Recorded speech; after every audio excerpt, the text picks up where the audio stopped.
I'm back on board the Scenic spaceship as together we travel through some of Europe's most prized destinations on Scenic's Jewels of Europe river cruise.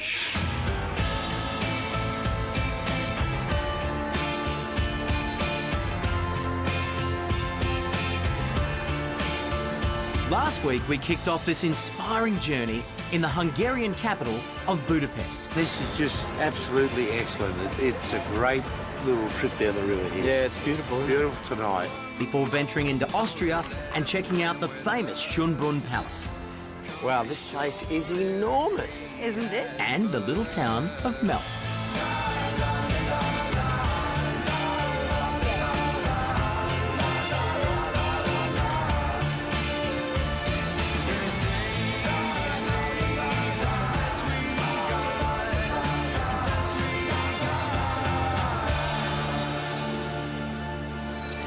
This week, we continue to tick off our European travel wish list, starting in the Czech Republic before cruising our way from the Danube to the main river and into Germany.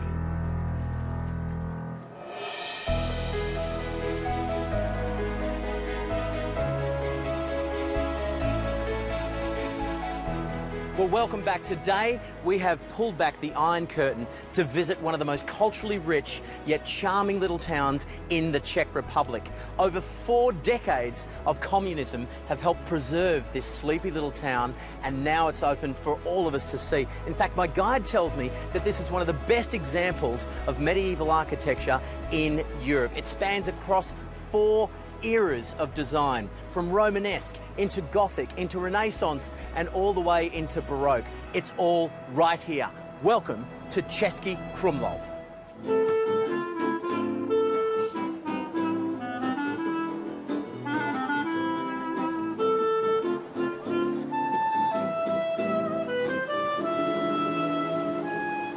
Sitting on the banks of the Vltava River, my guide Daniel says the architectural heritage of this little town has remained intact.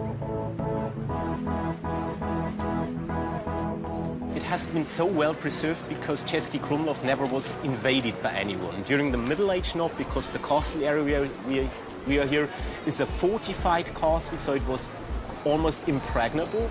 And during the times of First and Second World War, there was no battle here in Český Krumlov. And during communism, it was one of the few places where historical monuments were not demolished by the Soviets. That means everything here is 100% original. The result is a town that's beauty will leave you gobsmacked. Český Krumlov, who has heard that name before? Everybody knows Munich or Cologne. That's what every person knows. But Český Krumlov is so unexpectedly beautiful that it surprises and overwhelms all of the visitors so much. On and on and on, I'm dreaming about you, oh my summer love. Well, there's so many different eras of architecture in this town, in fact, hundreds of centuries. Here you can see a classic version of Gothic architecture. And then, of course, when you follow this down and you wonder what this big ball at the base here is, back in those days, this was used to keep the horse carriages from bumping into the corners of the buildings. Genius. One of Český Krumlov's most impressive sights is its fairy tale-like castle, which dates back to the early 13th century. Wow. One of the first buildings of Český Krumlov, and then the town was constantly growing. And then the other influences came. Italian architects came to here, brought the Renaissance influence that later turned into Baroque. And so it actually covers a period of 300–400 years of different styles of architecture.